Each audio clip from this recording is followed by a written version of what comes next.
குழந்தைங்க மோஸ்ட்லி விரும்பி சாப்பிடக்கூடிய ஒரு விஷயம் பிஸ்கெட்ஸ். நெறைய பெரியவங்களுக்குமே ஈவினிங் டைம்ல டீ, காஃபி குடிக்கும்போது கூட ஒரு 4 பிஸ்கட்ஸாவது இருந்தா தான் அவங்களுக்கு கம்ப்ளீட் ஆன மாதிரி இருக்கும். இந்த பிஸ்கட்ஸ் பின்னாடி எவ்ளோ பெரிய ஸ்டோரி இருக்குன்னு தெரியுமா? இந்த பிஸ்கட்ஸ ஏன் தயாரிக்க ஆரம்பிச்சாங்கன்னு தெரியுமா? அந்த சின்ன பிஸ்கட்குள்ள கடல், காதல், எவல்யூஷன், போர் இது எல்லாமே அடங்கியிருக்கு. இந்த பிஸ்கட் அப்படிங்கிற வார்த்தையே வந்துட்டு பிஸ்காப்டஸ் அப்படிங்கிற வார்த்தையில இருந்து தான் வந்துச்சு அப்படின்னு சொல்றாங்க. அதுக்கு அர்த்தம் என்ன அப்படின்னா 2 முறை குக் பண்றது. அதாவது அந்த காலத்துல போர் வீரர்களுக்கெல்லாம் வந்துட்டு ஃபுட் குடுக்கணும் அப்படிங்கிறதுக்காக பிரெட் யூஸ் பண்ணாங்க. பட் பிரெட்ட வந்துட்டு ரொம்ப நாள் அவங்களால ஸ்டோர் பண்ணி வைக்க முடியல. சீக்கிரமா ஃபங்கஸ் ஃபார்ம் ஆயிடுது, சீக்கிரமா கெட்டு போயிடுது அப்படிங்கிறதுக்காக, அதையே கொஞ்சம் ஹார்டா உருவாக்க ஆரம்பிச்சாங்க. இந்த மாதிரி 2 டைம் பேக் பண்ணும்போது, அது மாசக்கணக்கா கெட்டு போகாமயும் ஸ்டோர் பண்ண முடிஞ்சது அவங்களால. 16ஆம் நூற்றாண்டுல கடல் கடந்து பயணம் செய்றவங்க கூட அவங்களோட உணவா இந்த மாதிரி ஹார்டா பேக் பண்ண பிஸ்கட்ஸ் எடுத்துட்டு தான் போனாங்க. அத சாப்பிடும்போது தண்ணீலயோ, இல்ல ரம்லயோ வந்துட்டு சோக் பண்ணி வச்சிருந்து அதுக்கப்புறமா சாப்ட்டுப்பாங்க. வீட்ட விட்டு ரொம்ப தூரத்துல இருக்கவங்க கூட அந்த பிஸ்கட்ஸ்ல அவங்களோட மெசேஜ காவ் பண்ணி அவங்க ஃபேமிலிக்கு அனுப்பிட்டு இருந்தாங்க. 17th செஞ்சுரியில உலகம் ஃபுல்லா எக்ஸ்ப்ளோர் பண்றதுக்காக கிளம்புன கொலம்பஸ், வாஸ்கோ ட காமா இவங்களுக்கெல்லாம் பிஸ்கட்ஸ் வந்துட்டு ஒரு பெஸ்ட் ஃபிரெண்ட்ஸ் மாரி கூடவே இருந்து அவங்க உயிர காப்பாத்துறதுக்கு ஹெல்ப் பண்ணுச்சு. அந்த டைம்ல பிஸ்கட்ஸ் வந்துட்டு ஒரு எனர்ஜி பாரா பார்த்தாங்க. ஒரு லைஃப் சேவிங்கான ஒரு விஷயம். உயிர காப்பாத்தக்கூடிய ஒரு விஷயமா பார்த்தாங்க.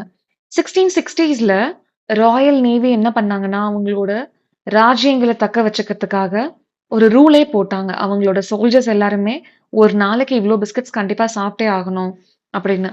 அதுக்கப்புறம் 19ஆம் நூற்றாண்டுல தான் லண்டன், மான்செஸ்டர், பாரிஸ் இந்த மாரி இடங்கள்ல ஃபேக்டரிஸ்லயே வந்துட்டு பிஸ்கட்ஸ் தயாரிக்க ஆரம்பிச்சாங்க. அந்த டைம்ல சுகர் ரொம்ப சீப்பா கிடைக்க ஆரம்பிச்சது. வெண்ணெயும் மக்கள் அதிகமா வந்துட்டு பயன்படுத்த ஆரம்பிச்சாங்க. ஸோ இது 2யுமே வந்துட்டு உள்ள கொண்டு வந்தாங்க. ஸோ இதையும் ஆட் பண்ணும்போது, ரொம்ப ஹார்டா இருந்த அந்த பிஸ்கட்ஸ்லாம் இப்போ ரொம்ப ஸ்வீட்டாவும், சாஃப்ட்டாவும் மாற ஆரம்பிச்சுடுச்சு.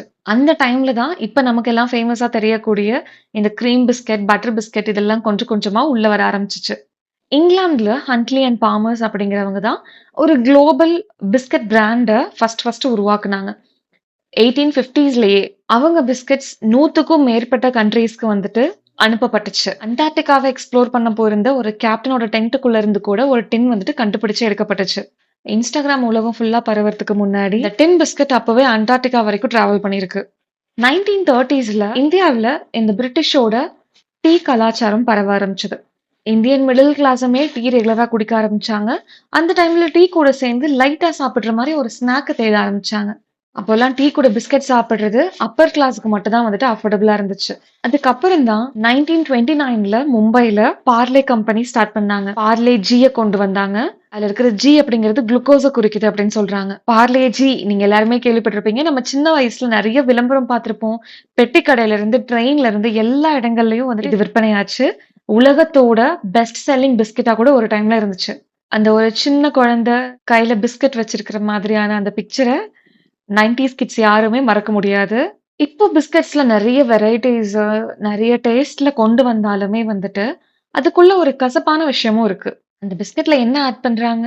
மைதா, சுகர், ரீஃபைன்ட் ஆயில், பிரிசர்வேட்டிவ்ஸ் இதெல்லாம் தான் ஆட் பண்றாங்க. அந்த காலத்துல வேற வழியே இல்லாம நம்ம போர் வீரர்கள்லாம் சாப்பிட்டுக்கிட்டு இருந்த ஒரு உணவ, இப்ப குழந்தைங்களுக்கு வந்துட்டு விவரம் தெரிய ஆரம்பிக்கிறதுக்கு முன்னாடியே, மாடர்ன் அப்படிங்கிற பேர்ல இதெல்லாம் குடுக்க ஆரம்பிச்சுட்டோம். நெனச்சு பாருங்க, இது குழந்தைக்கு குடுக்கக்கூடிய ஒரு உணவா? எப்பவாவது வந்துட்டு டீ டைம்ல 1 ஆர் 2 பிஸ்கட்ஸ் ஓகே. அக்கேஷனலா சாப்பிடுறது ஓகே. இதே ரெகுலர் ஹேபிட்டா வீட்ல எப்பவுமே பாக்கெட்டா வாங்கி வச்சு சாப்பிடுறவங்களுக்கு, கண்டிப்பா ஃபியூச்சர்ல ஹெல்த் ப்ராப்ளம்ஸ் வரும். ஆனா ஹிஸ்டரியில வந்துட்டு எப்பவுமே ஒரு மாற்றம் தேவைப்படும்போது, ஒரு எவல்யூஷன் நடந்துகிட்டே தான் இருந்துச்சு.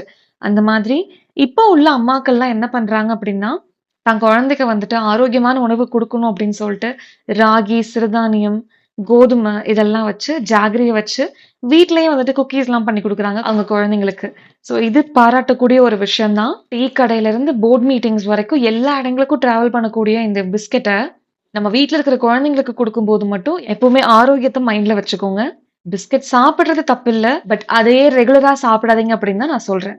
உங்களுக்கு இந்த பிஸ்கட்ஸ பத்தி ஏதாச்சும் ஒரு மறக்க முடியாத மெமரி இருந்ததுன்னா, கீழ கமெண்ட்ல ஷேர் பண்ணுங்க. நம்ம சேனலுக்கு சப்ஸ்கிரைப் பண்ணுங்க. அடுத்த வீடியோல பார்க்கலாம்.